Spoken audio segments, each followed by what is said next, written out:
Okay, welcome. It's Wednesday, 4 January in the year of our Lord 2023. In this hour, we're going to try to track down. There's a lot going on, a lot of moving pieces. Just to get you up to speed is that they had a couple of votes, I think 3 votes today, all basically the same. Kevin McCarthy didn't make any real, didn't make any progress whatsoever in lessening the gap that he had. And these, and the 20 came under tremendous just vitriol from everything, from the Fox News people to, donors, all of it, just unrelenting, just unrelenting, basically dumping all over these guys all day, these men and women. They hung tough. And remember, McCarthy and these guys said very simply is that, hey, what we're doing is we're going to sit there and we're going to vote. We're going to vote nonstop. We're going to keep you up there and we're going to vote. And Kevin McCarthy actually said it. This was kind of one of the words that was going around. He was telling people, in fact, if we vote to adjourn and we have to leave the floor to go to conference, I'm going to resign from Congress and leave because I'm staying until I'm only going to come off the floor when I'm Speaker. And what you've had is they've been totally caught by surprise back on their heels. They had no earthly idea there was anywhere close to this level of really not just anger and disappointment, but really not personal, but it needed a change. A change needs to happen. And this is what's called command by negation. And it's in command by negation, you have a small group of people that are very focused that can change the dynamics. We're going to get Bob Good. Just give me the heads up. Producer team when Congressman Good is up, one of the original members of this, and somebody that said from day one, hey, the change has to be made is that it's got to be Kevin McCarthy's got to go. So where we are, went through another 3 votes today. No change whatsoever, except another, Brian Donalds from Florida was the name that they put up as the alternative today. The Congresswoman from Indiana is kind of voted present. She said she didn't like the process. She wants to engage in negotiations. Ken Buck, as we led off the first hour of the show, Ken Buck came up to CNN, Jake Tapper, late in the afternoon and said, hey, and he's a big Kevin McCarthy guy. He said, if Kevin McCarthy can sit there and show me a path to 218, we'll do that. If there's no path, then there's got to be some changes made here. And so with voice acclamation, because they couldn't get an adjournment. The what I'm really proud of is the hardcore 5, the 9 that signed the letter, the others that came up to 20. They said, no, let's play by your rules. You want to keep voting? Let's keep voting. And we don't want to adjourn. We want to be in there. So they went to a voice adjournment. Do I have Congressman Good? Is Congressman Good up and ready? Okay, fine. We're trying to work out his. Okay, we are. Congressman Good, can you hear me? I can hear you, Steve. Congressman, walk us through. Just get us up to date. You've been very adamant since you started this. You've been kind of like the rocket to roll. Say, hey, look, we can start to have a meaningful conversation about going forward and what we're going to do here when they understand that Kevin McCarthy is not going to be Speaker of the House. Now, they were going to keep you guys on the floor constantly for 3 or 4 days and break you, right, until we became Speaker. All of a sudden, in the last 2 days, they're the ones running around wanting adjournments all the time. You guys are sitting there going, no, you told us the other day you're going to strip us of our committee assignments. Let's roll. Let's play ball. So what's the status right now? We're supposed to come back at 8 on this adjournment. Is that going to happen, and what's happened in the interim, sir? Well, you're right. We were told, a few days ago that we would stay on the floor. That Kevin McCarthy would stay on the floor. We would never stop voting until he was elected Speaker. They're going to do whatever it takes. And frankly, we're ready to do that. We're ready to keep on voting. We've held strong at right about 20 on each of the 6 votes, as you know. And I think reality is beginning to set in. Indications are that they're maybe starting to falter a little bit, or recognition may be starting to come through to some of the members who've been supporting Kevin McCarthy, that they're not going to break the 20, that we're going to hold strong, that we realize this is too important to save the country, that we've got an opportunity here to bring transformational change to Congress, and we're going to see this through. So you're correct. Yesterday, the Republican leadership team, the McCarthy team, made a motion to adjourn yesterday, and they did the same again today. We're supposed to come back together at 8 o'clock this evening. And hopefully we can grow the number of members who are voting against Kevin McCarthy. I'm very confident we'll at least hold our 20, and time is on our side. We're willing to do this for as long as it takes. It's worth taking what now has been just a little over 24 hours. Hopefully it won't go on too much longer, but this is too important of a decision to rush through it to make a bad decision. They talk about chaos, and you're 20 because they never expect you got 20. That they're going to have these five extremists. That's because there's 5 extremists. We can deal with that. You had 19 coming out of the box, and you could tell they're back on the heels. This, I think, for people, particularly, but a lot of our audience that maybe doesn't watch the minutia of the House every day, they're kind of in shock that McCarthy, who's supposed to have this very sophisticated team, looks like they're back on the heels or always misreading the situation, and they look a little chaotic. And you guys are very steady. Hey, you say you're going to stay and vote until we finish? Let's go and vote. We don't want adjournments. We want to vote. Why is this emblematic of his team, of how unprofessional they are? Well, I don't want to speak specific to his team members. I don't really have a lot of interaction with his staff. I've not really been on the Christmas list for my first 2 years in Congress. But I can just tell you, Steve, we're doing what we know is right for the country. And quite frankly, what we know is right with our constituents, the voters who sent us to Washington, to hold the line, to make change, to do everything we can with the majority in the House to stop the Biden-Schumer agenda. And, past history is the greatest indicator of future performance. And there's nothing from Kevin McCarthy's past history that tells you he's the right person to fight. I think I might have said this to you yesterday, but we saw this anger and this intensity and this toughness on display in a Republican conference meeting yesterday morning, where he essentially declared war on the 20 of us and really made threatening remarks and really got very emotional and very intense. And if we had seen that same kind of fight directed at Democrat policies, directed at the Biden administration, directed at the Democrats' control in both houses of Congress over these last 2 years, or even over the 12 years he's been in leadership, you'd probably be in a different situation than we find ourselves today, because that's what we're all, America is hungry for leadership. America is hungry for someone to stand up and fight for them. Americans realize that there's so many crises that are afflicting the country, and they're just starved for that. And we're just willing to risk everything to give us the best speaker we can get. When they say that they want to adjourn and have some negotiations, in your mind, what do they think there is to negotiate? It seems to me like I was in mergers and acquisitions at Goldman Sachs for many years, and there's certain times it's just unbridgeable. You're just not going to get the deal done, right? That seems to me where we are, but they keep saying, oh, there's grounds for negotiations. We need to talk to people. We need to pull people aside. In their mind, what do they think they're negotiating? Great question. I think that they haven't fully realized is this is different. There's a reason this hasn't happened in 100 years. I think when we began to meet with Kevin McCarthy back in July and to present changes we wanted to see brought to how Congress operates, rules of the House, rules of the Republican Party, and we wanted to ask him about what his vision was to fight against the Biden agenda in the next 2 years. And we began to meet with him and ask him and to press him on that, to express our concern. And then, of course, when we began to express a greater concern after the election that we weren't sure that we could support him. Some of us were immediately where I was, of course, where we weren't going to support Kevin McCarthy. Others expressed concern, but they're willing to at least talk and have discussions about what changes he was willing to make. But I think we've moved past that point where I can't speak for all 20, but I would say the vast majority, I believe, are resolved that Kevin McCarthy is not the answer. My position certainly is, and I know there's a number of colleagues who agree with me, that we're done with Kevin McCarthy. We've moved past him. We need to move to the post-McCarthy discussions. We've put forth 3 candidates who we think would be outstanding speakers: Andy Biggs from Arizona, Jim Jordan from Ohio, Byron Donalds from Florida.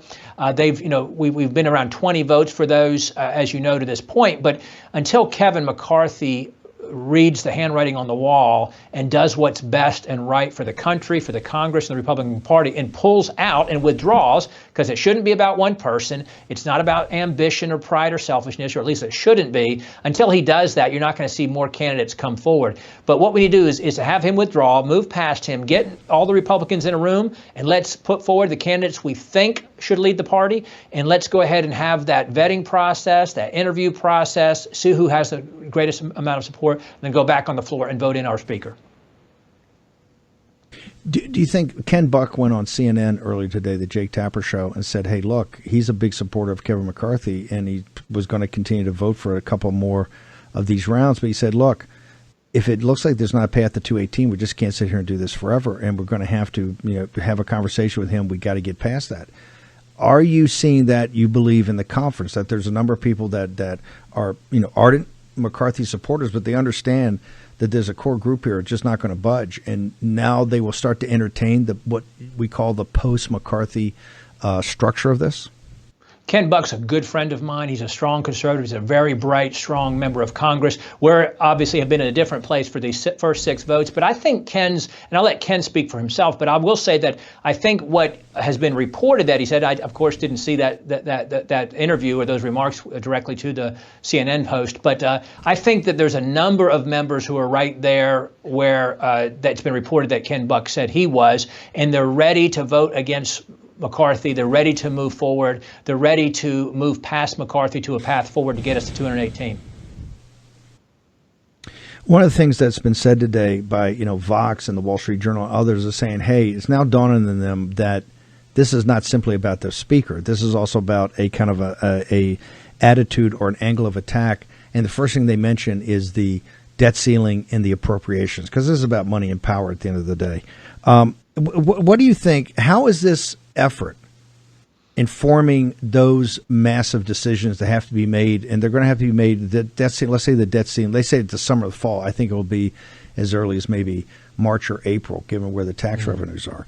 How does this inform really these critically and massive decisions that have to be made about the finances of the country, sir? Yeah, setting aside the shortcomings relative to Kevin McCarthy about the trust gap that he has with the membership or his track record of not standing up and fighting strong for conservative or even Republican objectives in the spending packages that everyone that's ever massive spending bill that's went through the House with during his time as majority leader did so with majority of Democrat support instead of Republicans. Setting that aside, you've got the latest example with the omnibus, the $1.7 trillion spending package that Mitch McConnell in the Senate and some members of the House passed with the Democrats, which stripped away our leverage, our funding, spending leverage for 9 months into the new year. We ought to be using that leverage right now, but the Republicans stuck it to us in helping the Democrats pass that bill.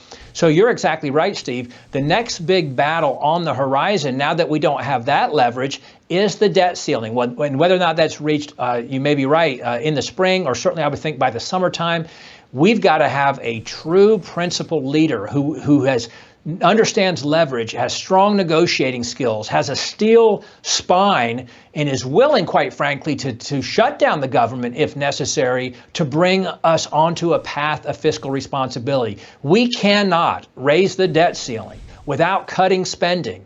And I don't mean a promise to cut spending, but commensurate cuts in spending going forward that will get us on a path of fiscal responsibility. And if the Democrats don't want to do that, then quite frankly, the government doesn't have to shut down. All they've got to do is just cut the non-mandatory spending, cut the discretionary spending to meet the provisions of the revenue that's coming in, and call the Democrats bluff. If they want to shut down the government, let them do so. And of course, as you know, essential government functions continue anyway. If they're not essential, then cut the funding for those non-essential aspects of the government. But this is the I just want because we know the guys at Bloomberg and the Journal and the FT watch the show because we do so much capital markets. I just want to make sure that we're clear when we talk about the debt ceiling, and this is the type of creative, hard-nosed but good for the country. In the debt ceiling itself, it actually wouldn't have to be increased. You could have a waterfall. You could still pay the face amount, whatever is coming due of the government securities. You pay all the interest, then you pay Social Security and Medicare. There's plenty of cash coming in for that. Then you get to discretionary spending, and then, hey, you're going to pay what you got money for. And that is that a process that you think that your colleagues would support as an opening salvo and saying, hey, look, if we're going to have a debt ceiling conversation, we've got to get control of spending? Because here's what they did today, Congressman. There was a split screen.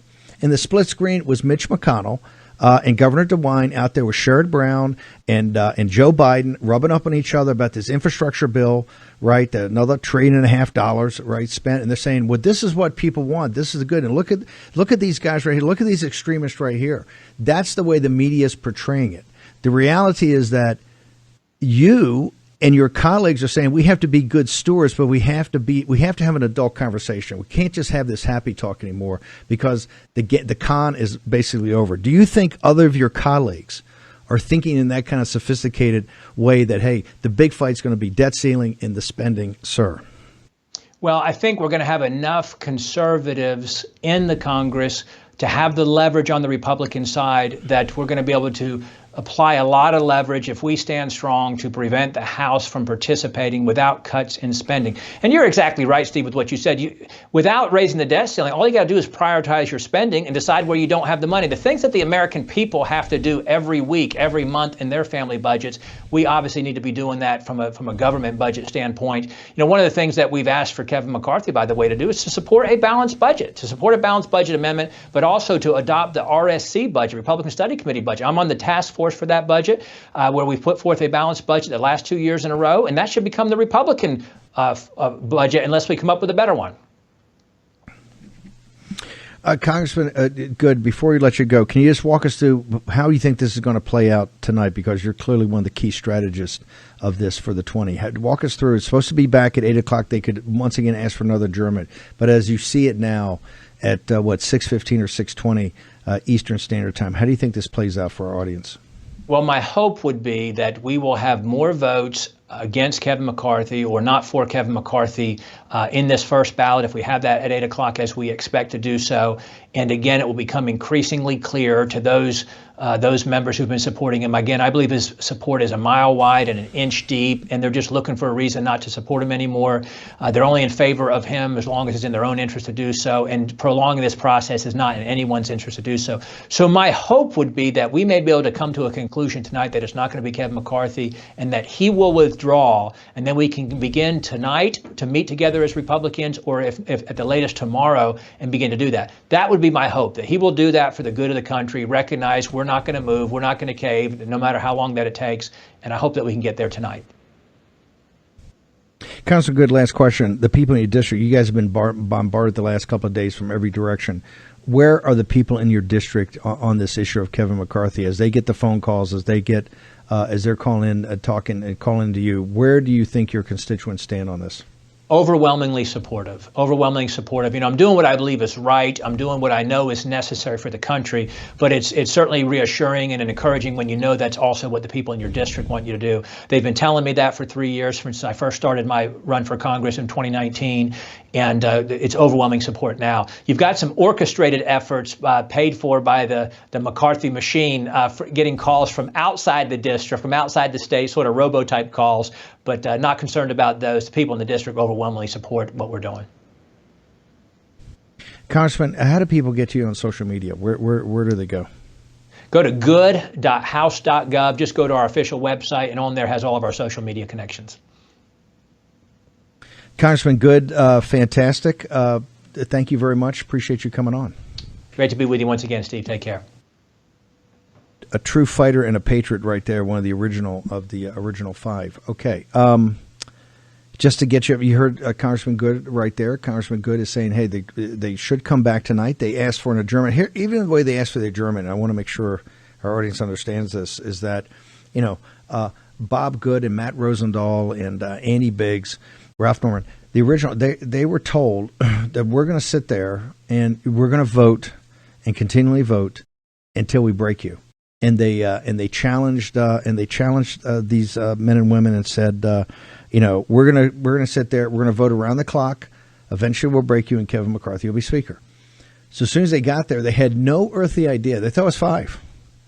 And this talks about, I think, the professionalism of the whip and also the little bit of the arrogance. They said, we just got these 5. These are extremists, and we can take care of this. And then, and what happened is they came out and they had 19, and they had 19 pretty quick in the roll call, and they were in shock. This thing, I think NBC, they were sitting there seeing it, and MSNBC was sitting there with the Chiron going, and as soon as you get to 5, he's lost the round, and they were saying, hey, we're into the C's. Only into the C's, and he's lost. If the Democrats hold him, they will. This round, he's lost this round. And so all of a sudden, out of nowhere, you say last night, boom, hey, we got to have an adjournment. And the talk was beforehand they were going to sit there and vote continually because they thought they had this. In fact, as I said, and I repeat myself, I guess, McCarthy said, hey, if I leave to go into a conference or leave the floor for an adjournment, I'm just going to resign from Congress. I'm going to go catch a plane in California. I'm out of here. Because that's how confident we are. And here on the second day, remember, when they adjourned last night, no conference. This morning, no conference, no getting together. Let's talk this thing out. No conference. at noon when we left the morning show. They were sitting there going, well, hang on, we want to move for an adjournment till Thursday. We want to move to an adjournment till Thursday. This is not having, they're talking about, it's slowing down, things slowing down. They come in, the folks in the cartel that have all the money and all the donors and all the apparatus, they have everything. You've got these insurgents on the other side that's saying, no, we can't do this anymore. Can't do it. Can't play the game like this. Can't do it. They come in this thing, and they're the ones causing all the chaos. They're the ones slowing things down. Oh, you could be passing bills. You could be doing investigations, which is all nonsense. And even the bills are talking about these messaging bills. I love them. I love the family bill and the IRS thing they're going to do and all that. But it's not going anywhere. It's not going to pass in the Senate. Biden's not going to do anything. So they're just messaging bills, which is fine. But that's not really the work we need to do right now, since they took the gavel away from Kevin McCarthy, and he went along with it. Let's be blunt. He went along with it. He was in the Roosevelt Room a couple of weeks ago before Christmas, and they had Schumer, and they had Pelosi, and they had McConnell, and they had him, and they had lunch with Biden. We did that with President Trump all the time to bring people. In fact, bring Ryan and those guys in. Schumer have a lunch right there, talk things through, and they came out. He was fine with the omnibus. It was only later after this show and others started blowing up. Said, "What are you talking about? The omnibus, not just the appropriate $1.7 trillion, which you can't afford because there's no tax revenue there to cover it. You got to borrow the money.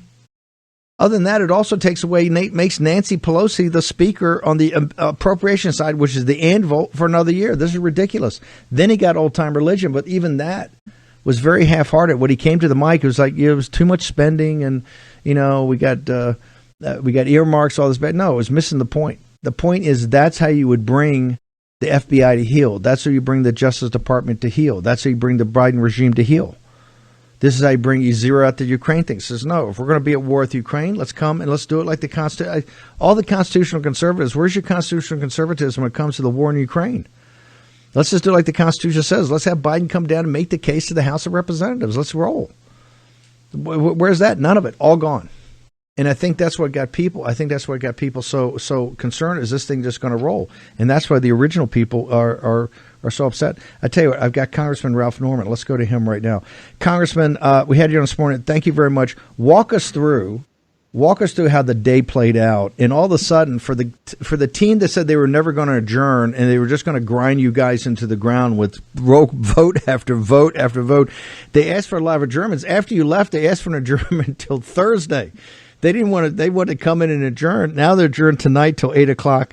Why are they adjourning so much, sir? And you guys are sitting there going, let's vote. Let's continue to vote. What's going on, sir?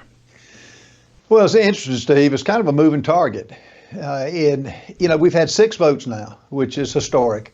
Since 1923. We've had a case where Kevin McCarthy has not gotten the 218, and it's kind of been a solid block that has stuck with the guy that we're now backing, Byron Donalds, and then the people that are on with Trump with McCarthy. They really are trying to, at this hour, they realize this thing could go on for a long time. We're not moving. We don't have an exit strategy.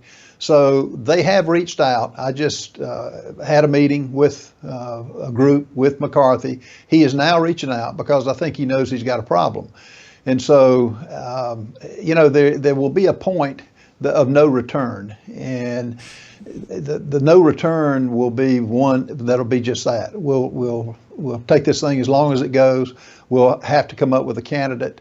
And so I think in McCarthy's world, he just wants to try to see what it's going to take. To me, and I told him this again, that we would have never had this option to get rule changes that we should have had anyway if we had had a 30-seat majority. It wouldn't have happened. That's what we want to try to stop. And with the budget issues that you and I talked about this morning, it's got to be a sincere effort from anybody that holds it to use leverage. Nancy Pelosi, to give her credit, she used leverage to get what she wanted. It was the wrong path of the country, but she used leverage. And whoever is the next speaker is going to have to be willing to use that leverage, and we'll see what happens. Before we go to commercial break, were the talks substantive? Did you feel they were substantive, particularly in your area, that, hey, the debt ceiling and the spending and the appropriations is out of control? Do you think these were substantive discussions? Well, the devil's in the details, and I left the meeting saying, look, you need to look at every ask that we have on not just rules, but what position are you going to take in September of this year about shutting the government down or raising the debt limit? What are you going to do? What are you going to tell Chuck Schumer? How are you going to handle the Senate when we get leftovers that increase the debt? That's what's got to be decided. And I said, from your standpoint, it's sooner rather than later. Congressman, can you hang on for a second? We'll take a short commercial break. Sure. We've got a lot more to ask you. In fact, all day after we left you, all the big newspaper, Financial Times, Wall Street Journal, and of course all the commentators are focused on, hey, we now see what they're talking about. This is going to be even a harder deal on the debt ceiling in the appropriations bill. Their heads were blown up. And I want to get down to what this is really about, because unless we can get some sort of understanding, right, in a deal here, then this is going to spin out of control. Because you see today in Kentucky, where the media was just fawning all over Biden and McConnell and this entire group that just wants to spin us into oblivion. Okay, short commercial break. Congressman Ralph Norman from South Carolina, one of the leaders of this effort to sort things out, just left a meeting with Kevin McCarthy and his team. He's going to join us here after a short commercial break. Have 2 years of this Congress in session. Yeah. Can Republicans get stuff done? No, absolutely not. But I don't think they anticipate getting much done with a Biden administration and a Democratic-controlled Senate. I think what you will see is they will pass kind of messaging bills to try to draw a contrast with Democrats going into 24 around issues of the budget and energy and labor and so forth. But otherwise, what you will see is a healthy amount of investigations, right? They want to use investigations. Jim Jordan said it's all about beating Joe Biden, was his words at CPAC a few months back. That's why they're going to have the investigation. But the one thing they have to do, and Rep-elect Lawler might say they're not going to be held hostage by these 20, but they absolutely will be. They have to keep the government open. They both have to pass an annual appropriations bill to keep the government funded, and they're going to have to raise the debt ceiling. And there is no way that they're going to be able to keep their entire caucus to give them 218 votes to do either one of those. So here's the problem for McCarthy and others, whoever becomes the speaker. They're going to have to work with Democrats to keep the government open, and that is a death knell for their future, because these 20 are going to try to pull the rug out from underneath that speaker as soon as they can when that happens. There's also... Okay, welcome back to the War Room. Congressman Ralph Norman from South Carolina joins us. Congressman, since you were on today, and actually the first time you came on and said, hey, I talked to him about the balanced budget. He wasn't serious, and that's I'm part of this group. They call the dissenters now, I guess. They're all talking about the fact of the debt ceiling and the appropriations. They understand what this is really about at the end of the day, of sorting out the nation's finances. Give us your perspective, McCarthy or anybody else. First off, you just had this conversation with McCarthy. Do you think there's a actual attitude in the Republican conference and with McCarthy's leadership to actually understand that the debt ceiling is the massive piece of leverage we have, and they're going to move heaven and earth to get us to raise that to some unlimited number of trillions of dollars, sir? If he doesn't understand that the debt is a problem after he's lost 6 votes on the House floor, I don't know when he will. And we told him, we met with Russ Vought, who is having a budget plan that I haven't seen it yet, but it's one that Russ knows the politics. He knows what can be, what's possible. He knows what a speaker can't do. So what we're doing is he's going to have to take this seriously. And the automatically just raising the debt ceiling, that's ludicrous. That's why the Democrats have put this country in the shape that it's in now, and some Republicans too. It's D-Day now, and we've managed to accomplish something to bring attention to the problem because of where we are with the 6, with the voting up or down on who the speaker's going to be.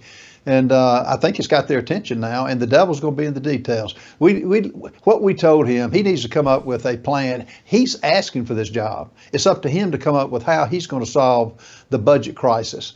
And hopefully Russ votes is what one of the litmus tests we'll use on what he can and can't do. But no, they get the message now. And it's not business as usual when it comes to spending money. And we're going to do everything we can to stop this Biden administration and the spending. Congressman, isn't it pretty shocking? This guy's been in leadership for this long, has been here, with Cantor and with Ryan and with Bannon, and been one of the top guys on TV all the time. And it took a congressman from South Carolina to say, I hope you understand what this is. And now he's going to work up a plan in the 11th hour. Does that speak to the it's not about morals or ethics. It's just not a sophisticated or an adult understanding of where the nation is right now. It's pretty shocking when you say, hey, we've put it now. He understands how bad it is. Your understanding of it, quite frankly, I think that's why it's so refreshing. Ever since we've had you on here, people say, hey, that is a guy that actually gets it, because you don't hear this kind of talk anywhere in Washington. It's like they have this perception the Federal Reserve can just keep printing money and the debt doesn't mean anything. You brought up something so powerful today that nobody's talking about. And it's because you come from the real estate industry, which is so interest rate intensive. With the increase in interest rates, the payment on the national debt is very quickly going to the defense budget is about $1 trillion. The counting says $850 billion, but it's closer to $1 trillion. Very quickly, the interest payment is going to be $1 trillion. Nobody even discusses that in Washington. How can that be? And what can you do? Because you've done so much so far, but how can you lead an effort? And do you think McCarthy and the guys around him are serious about this?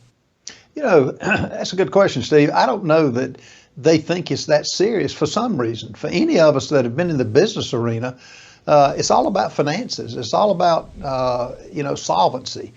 And it is shocking that he hadn't been more of when you look at McCarthy's record, he just has never been a fiscal hawk. I mean, for the 14 years, look at the things he's voting on, go by any voting card, and he just hadn't been a focus. He's just allowed, when he was with Paul Ryan and through the years, he just has not been a leader with that. And what shocked me was, on this 1.7 trillion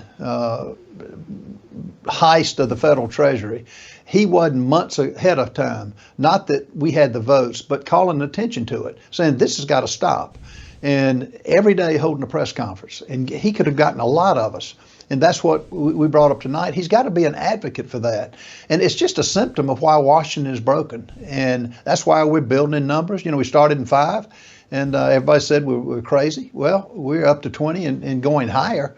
And this debt situation cannot be solved with business as usual. And if he doesn't understand it, then and doesn't commit to the things that he can change and be an advocate for, then we've got a real problem. And that's why I have no exit. We don't have any exit plans. It's not about what he can give or what committee assignment. That's off the table. It's what are you specifically going to do to get on if it's not a 7-year budget, look at Russ Vogt's budget when we see that, and tell us what you're going to do. It's up to him to come up with a plan now. We listened. And it's quickly getting to the end where it's going to be a point of no return for Kevin. And I think he knows that. He's lost 6 votes. If we vote tonight, that will be number 7. The 20 of us aren't going anywhere. And I think he gets it. It's kind of sad it takes this amount of, call it leverage, calling attention to bring him to that reality. But it is what it is. And I guess when you've been in politics too long, it taints you and it makes you null and void to what the average taxpayer is going through, which is not pleasant at all at this point in time. Ken Buck actually said, one of his big supporters went on CNN and said, look, I'm a McCarthy supporter, but it's going to come a point in time, and that point is going to come pretty quickly. He's got to show us he's got a path to 218. 218. If he doesn't have that, we're going to have to talk about alternatives. Your journey in this started with that conference where you asked him, he said, hey, walk me through you for the balanced budget, and he kind of blew it off. What, if it's not Kevin McCarthy, regardless of who the person is, what do they have to tell? Because you've kind of become a proxy, I think, for the movement of a kind of a hard-headed, tough business guy who needs to be convinced that this thing makes sense. What do they need to tell you, Ralph Norman, on the debt ceiling and the appropriations, the finances, the spending of the country to say, okay, you got my vote? He's going to have to push the 12 appropriations bill on a timely manner. He's got to get those out for us to vote on individually. Any spending, any new spending, any cuts has to be voted on. He's got to go to single subject legislation and germaneness. He's got to insist on 72 hours to look at these bills that are hundreds of pages long. And he's got to, on the budget, he's got to tell us that he is willing to tell Chuck Schumer and tell the Senate they're not getting anything through if they give us what they gave us with the 1.7. And it's got to be hard numbers. It's got to be, the details have got to be there. That's why we told him, you come up with what you're going to do and what you can commit to. And if you can't do it, then we'll gauge that. We'll get our 20 together and see what we can accept. And we intend to take this to the floor and sell it. I don't know how anybody, if you call yourself a moderate, that's just saying I'm willing to bankrupt the country, quicker than or longer than what the Democrats are doing. But we got a short runway, and that we're going to hold him accountable. And if it's not him, it's going to be somebody that recognizes the financial problems that this country has today. And hopefully we'll see how that comes out. But again, we're not going anywhere. Again, our votes are solid. You notice we've been building, we haven't been subtracting. Congressman, last question. Do you believe that this exercise is the beginning of changing of how business is done in this city? But there's a cutesy term, just drain the swamp, which I'd never like because it makes too light of this massive problem we have in this town. Do you believe that this is the start of actually getting the federal government to actually be responsible, be accountable to the American people? Do you think your constituents back home in this audience, do you think that this is actually a real start on this? Not only is it a start, they're getting a front row seat to what goes on in Congress. They're getting a front row seat how involved they need to be. They need to know where the tax dollars are going. They need to know what is the plan to get this country back on financial solvency. That's what they will see. And if we had not done this, would we have ever seen it? No. It would have been basically business as usual and more debt. And that's what the good part about this. And to be honest with you, Steve, if this takes longer and longer, that's fine. The good news is we're not spending the taxpayers' money. The good news is, the government is, they say, shut down. Well, I think the sky hadn't fallen. I think the sun came up. And we're doing the work of the people, and we'll stay here as long as it takes. You're doing God's work. I tell you, Congressman Norman, how do people follow you on social media, and what's the website they go to find out more about you? RepRalphNorman.com. Sir, thank you very much. Honored to have you on here. Thank you. Appreciate it. Is that, I think it's Mr. Smith Goes to Washington right there. This is what it's taken. This is why guys like Rosendale and Good and Norman have come to the forefront, because they had the courage. Courage is contagious. They had the courage. And I just want to make sure everybody at home understands. They, on Tuesday morning when this thing started, they had guys up there standing there going, we're going to strip you of every one of your committee committee assignments. We don't care if your people back in your district are not going to have representation. If you stand up there and vote, you're done, and you're going to get primaried. So your careers are over. Everything you've worked for, your careers are over. That's what it took. This is a profile in courage. In the mainstream media and Fox News, it's chaos. That's all nonsense. This is the beginning of explaining to the American people, not the war audience. You guys are into the details all the time, but for the rest of the nation, exactly what a mess this thing is. And you see juxtaposed and it's just grotesque. Joe Biden and Mitch McConnell and Sherrod Brown and Mike DeWine over there. And I'm not talking about the bridge, and the bridge needs to be fixed, but it's the process. It's now the trillions of dollars, no accountability, on the infrastructure bill, all done by Republican collaborationists. Biden would have accomplished nothing if we had been a party in opposition, a real party in opposition. And now you're seeing it's 20 of them. But they are very maniacally focused on what these core issues are.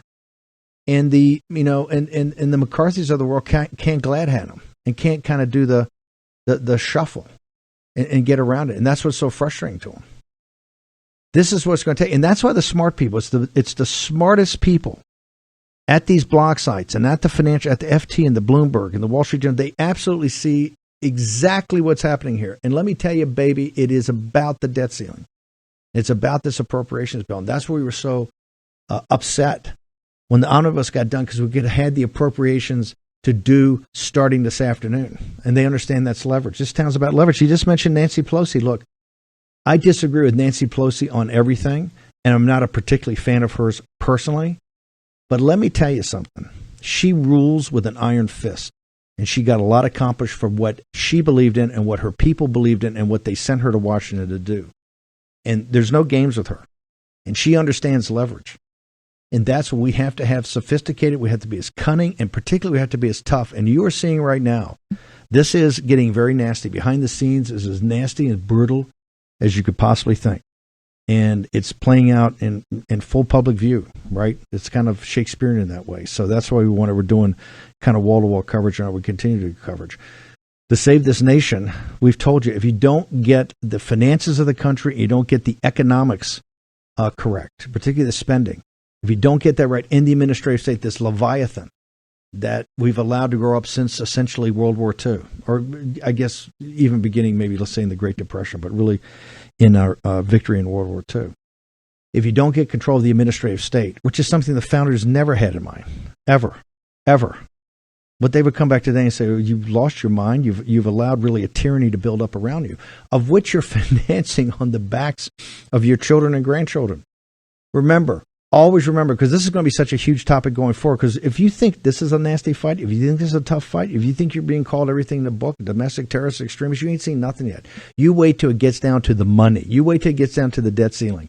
You're going to be called everything. Always remember that you are the full faith and credit of the United States government. You see that dollar bill, full faith and credit of a Federal Reserve note? You know it's called a Federal Reserve note because it's from the Federal Reserve, which you don't own. Think about it. 24 prime brokers. It's so stupid. It's so ridiculous. Even 24 prime brokers own the central bank that prints the currency. Your money is printed by somebody else. And that's why I'm saying the debt ceiling, that debt ceiling, absolutely not one penny increase. Look, I did M&A at Goldman Sachs after coming out of Harvard for many, many years, had my own firm and did this. I worked on dozens, hundreds and hundreds of bankruptcies.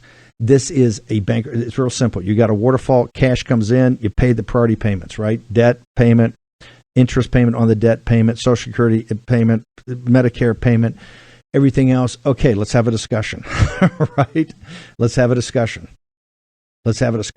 But we're going to tie anything with the debt ceiling at all. I'm not even talking about increase. Anything with the debt ceiling at all. A sine qua non has to be a change in the ownership of the Federal Reserve. The currency of this nation cannot be owned by 24 prime brokers who make money, and a lot of money, in the printing of that money and the putting of that money into the system. This is insanity. The system we set up is actually insane because the wealth concentration is all because of that. And you pay for it. You pay for it not just with your taxes, your pension funds. You're getting crushed financially. The average worker since 1971, adjusted for inflation, has had a 12 cents per hour increase. And of course, your net worth's been crazy. We just lost 30 trillion worldwide, 10 trillion in the United States. Okay, I got Crom, Carmichael. Crom, what we're going to do here is we're going to make sure we have a healthy year for the posse. We need everybody at the ramparts. And the way we're going to do that, number one, is have a healthy heart. There's been so much stuff in the media about hearts recently. I want you to tell me about Salty. I want people to get this. You've got to be healthy. We got a long, tough fight ahead of us. How do they get it? Why should they get it? And how do they get the big discount? Crom, Carmichael. Steve, thanks so much, and thanks for having me and all the good work that you do on the War Room. Steve, the reason people should get Salty is that heart disease, even as bad as COVID was, heart disease killed more people in the United States during the COVID era than even COVID did. And heart disease has been, was, and remains the number one killer. And there are a million times a year that somebody has a cardiac event. 600,000 times people have a heart attack for the first time, and half of the time the people die. And so I encourage people to take care of their hearts. And one way to do that, and I'm a perfect example. I'm 74 years old. I've been taking our product for 18 years, and our product is two soft gels that you take every day that contains a super enriched molecule from green tea called theaflavin. We increase its potency 22 times from 1% to 22%. And 2 capsules a day will help you maintain lower cholesterol. It lowered my bad cholesterol from 130 to 89, but it will also improve your entire cardiovascular system. Just as it goes out through your intestines into your bloodstream, it will just help your cardiovascular system. And the way to get Soul Tea, Steve, is to go to warroomhealth.com. That's warroomhealth.com, and use the code WARROOM at checkout. Now, what that'll do is it'll give you 50% off, or $29.95 off your first order of a subscription. And then after that, your subscription will always it'll be shipped every 90 days, and it's 3 bottles for the price of 2, plus free shipping. So it's a tremendous bargain. And if you think about if you could pay somebody 70 cents a day to help you take care of your heart, to walk for you, to eat better foods and do all those things, most people would do that literally in a heartbeat. And that's how much Soul Tea costs. Yeah. And so I strongly encourage your listeners to go to warroomhealth.com and use War Room at checkout. And thanks, Steve, for letting me be on your show. Let's do it. The reason is so many people are getting it and love it. I want to make sure everybody's got access. We got to be healthy. Okay, back here at 10 o'clock tomorrow morning. Thank you, Crom. 10 a.m. tomorrow morning. It's going to be big. I'm going to be up on Getter all night. Ro Kahana, one of the smartest of the Democrats, said, hey, he's prepared to form a coalition government. Just 2 conditions. No shutdowns over, wait for it, debt ceiling, Ro smart, and limited subpoena power for the GOP on investigations. Hey, Ro, we got your answer right there. You're a very smart guy. Answer is no. They fear the debt ceiling and they fear the investigations. I'll be up on Getter all night. See you back here tomorrow morning at 10 a.m.